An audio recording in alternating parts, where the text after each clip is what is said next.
Mario Dandi segera disidang, kasus dilimpahkan polisi ke kejaksaan hari ini. Sudah 3 bulan berlalu, kasus yang menjerat anak ex-pejabat Direktorat Jenderal Perpajakan Mario Dandi Satrio masih abu-abu. Menanggapi hal tersebut, Polda Metro Jaya menjelaskan bahwa penanganan kasus ini berlangsung lama karena memerlukan kesempurnaan berkas perkara. Hal tersebut disampaikan oleh Direktur Reserse Kriminal Umum Polda Metro Jaya, Kombes Pol Hengki Haryadi. Memakan waktu yang cukup lama dalam hal ini, yaitu dalam rangka kesempurnaan berkas perkara. Terhadap konstruksi pasal kita sempurnakan, jangan sampai ada celah. Hengki turut menyatakan bahwa kesempurnaan berkas tersebut bertujuan agar memberikan rasa keadilan dan kepastian hukum. Ya, tentunya kita harapkan nantinya putusannya bisa memberikan rasa keadilan pada masyarakat dan kepastian hukum. Hingga saat ini, Mario telah ditahan selama 94 hari, sedangkan Shin selama 92 hari. Selama masa tahanan itu, berkas perkara kasus penganiayaan ini pun akhirnya dinyatakan lengkap, tepatnya pada Rabu 24 Mei. Dua tersangka ini sudah dilakukan penahanan untuk Mario Dandi selama 94 hari di kepolisian, kemudian Shin 92 hari.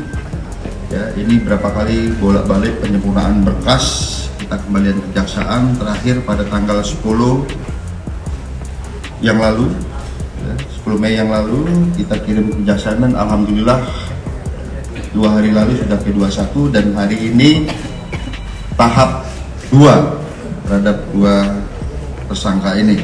Pada siang ini, kedua tersangka tersebut telah diserahkan ke kejaksaan. Menurut Kepala Seksi Penerangan Hukum Kejaksaan Tinggi DKI Jakarta, Ade Sofian Syah mengatakan selain 2 tersangka, barang bukti dalam kasus tersebut akan diserahkan ke kejaksaan. Jadi tersangka dan barang bukti, kata Ade Sofian Syah pada Jumat 26 Mei. Sebelumnya, Kejaksaan Tinggi DKI Jakarta mengatakan berkas perkara Mario Dandi dan Shane Lucas telah lengkap atau P21 terkait kasus penganiayaan terhadap David Ozora. Mario Dandi dan Shane Lucas akan segera menjalani persidangan. Pada hari ini, Rabu tanggal 24 Mei 2023, Kejati DKI telah menerbitkan P21 untuk perkara atas nama Mario Dandi Satrio alias Dandi dan Shane Lucas. Ucap Wakil Ketua Kejati DKI Jakarta, Agus Sahat Sampetua Lumban Gaol pada Rabu 24 Mei.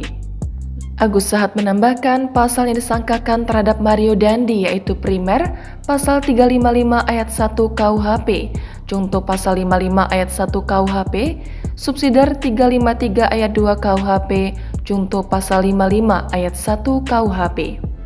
Atau kedua, pasal 76C junto pasal 50 ayat 2 Undang-Undang Nomor 35 Tahun 2014 tentang perubahan atas Undang-Undang Nomor 23 Tahun 2022 tentang perlindungan anak junto pasal 55 ayat 1 KUHP. Sedangkan Shane Lucas pasal yang disangkakan yakni primer pasal 35 ayat 1 KUHP, junto pasal 55 ayat 1 KUHP subsidiar pasal 355 ayat 2 KUHP, junto pasal 55 ayat 1 KUHP. Kedua, primer pasal 355 ayat 1 KUHP, junto pasal 56 kedua KUHP, subsidiar pasal 353 ayat 2 junto pasal 56 ayat 2 KUHP. Ketiga, pasal 76C junto pasal 50 ayat 2 Undang-Undang Nomor 35 Tahun 2014 tentang perubahan atas Undang-Undang Nomor 23 Tahun 2022 tentang perlindungan anak junto pasal 56 kedua KUHP.